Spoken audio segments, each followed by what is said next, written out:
Ayan, so good morning guys. So problema mo ba yung flakes sa inyong anit o dun sa ulo ninyo? Ayan, yung parang balakuba. Ayan, yung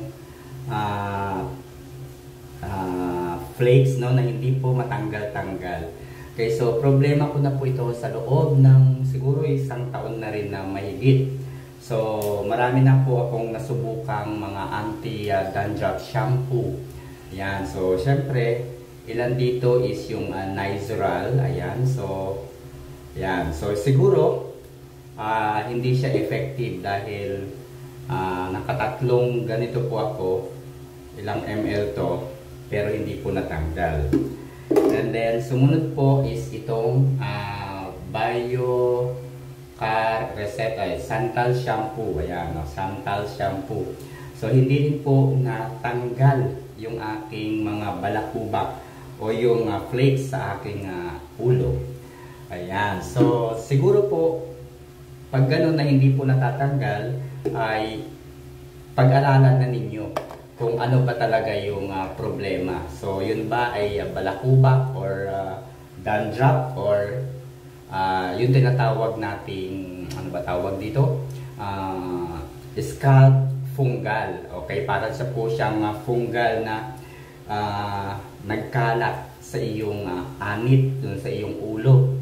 So pag ganito po, ano po yung kumbaga pagkakakilanlan. So paano mo malalaman yung pagkakaiba ng dandruff sa scalp fungal or yung tinatawag nating psoriasis o psoriasis. Okay? So kapag yung mga flakes, yung anit mo ay makati. Okay, so makati na kailangan mong kamurin ng kamutin, ganyan, kudkudin mo ng kudkudin.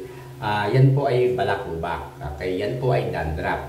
Pero kung yan po ay nagkalat sa iyong anit pero hindi po makati, hindi po siya natatanggal ng Nizoral, hindi po siya natatanggal ng Santal shampoo, scalp fungus na po ang tawag dyan. Okay, so kung mapapansin nyo po, wala na pong nalalaglag sa aking buhok o sa aking ulo. Kasi ang ginagamit ko po na naging effective ay itong Nakami shampoo. Ayan. So Nakami shampoo po yung ginagamit ko dito. Okay? So ito po ay siguro mga 3 days ko, pang-apat na araw ko na ngayon na ginagamit ito. And then meron din po silang ano ba tawag dito? Conditioner. Ayan. Ayan. So may conditioner din po sila na ginagamit. So ang ginagawa ko dito guys ay binabasa ko muna yung aking buhok, yung aking ulo, at pinapalambot ko muna yung pinakang anit. Okay? So pag malambot na po yung anit ay lalagyan ko na siya ng Nakami shampoo. So babasahin mo lang. Okay, so guys, no, ang procedure po dapat sa paliligo, unahin po nating basahin yung ating mga katawan, yung ating paa, ayan, saka yung ating katawan paakyat.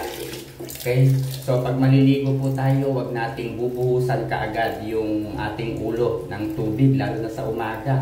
Kung malamig po yung panahon, malamig po yung tubig, ganyan, wag po nating babasahin muna o wag po nating uunahin yung ating ulo sapagkat delikado po, no, na buhusan natin kaagad yung ating mga ulo ng tubig.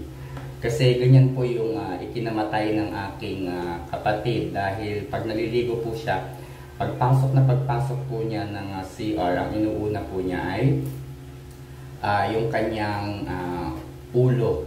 Ayan, so pumutok po yung ugat sa kanyang ulo na kanya pong ikinamatay in just few minutes. Okay, so yun po ang gagawin, no? So kaya po sinabi ito para sa pag-a-apply po nitong anti-dandruff na shampoo and at the same time anti-scalp fungal. So gawin niyo po muna yung sinabi ko. Basahin po ninyo yung inyong pang-ibaba, paakyat po. So pagbasa na yung inyong katawan, nalinis na ninyo yung pang-ibabang bahagi, saka po ninyo i-apply yung Nakami shampoo. So kagaya ko po nito, binabasa ko po yung aking mga paa ng muna. Okay, so yan po talaga yung uunahin natin, yung pangbaba. So pagkatapos po, ayan. So siyempre sasabunin na rin natin para minsanang apply. Okay. Ayan. So kapag basa na po at medyo natagalan na, saka po kayo magbabasa ng inyong ulo. Ayan.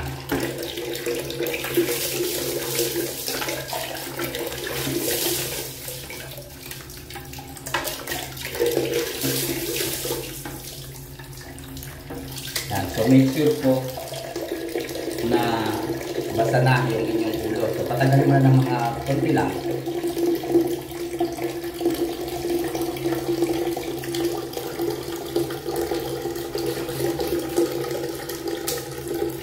Ayan. So meron po ako magic towel. Ito po magaspang.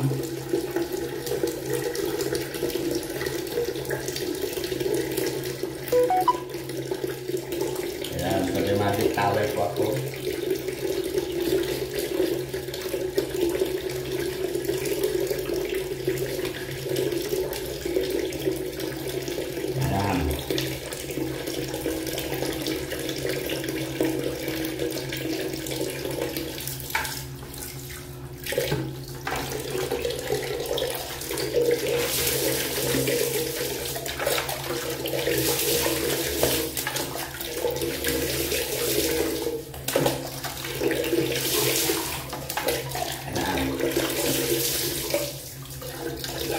Saka po babasahin ko uli yung aking ulo and lalagyan ko na ng Nakami shampoo.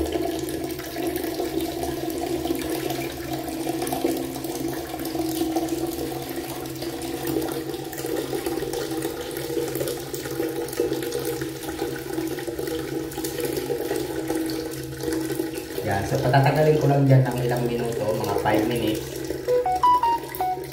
Okay, so pause muna. So, ayun na guys, no? Dahil tapos na yung 5 minutes, lalagyan ko siya uli ng Nakami shampoo.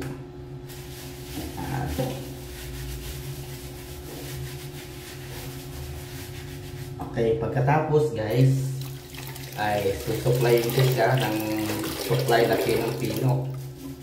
Yan, nilaganyan ko siya. Para matanggal yung mga flakes na nakadikit pa rin sa anit.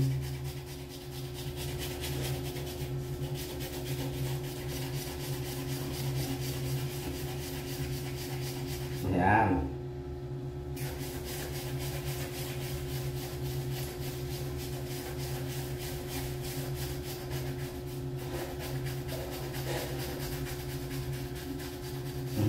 Ayan.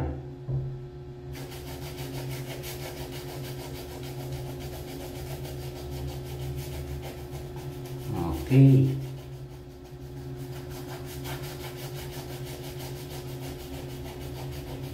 Pagramdam nyo na guys na parang wala nang magaspang doon sa ulo, ibig sabihin natanggal na yung flakes. Pag dire-diretso na yung suklay,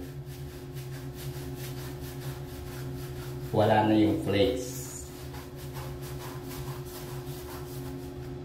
Okay, dahil wala na, ang susunod ay ito ng kulay orange. Alright, so yun lang guys, no?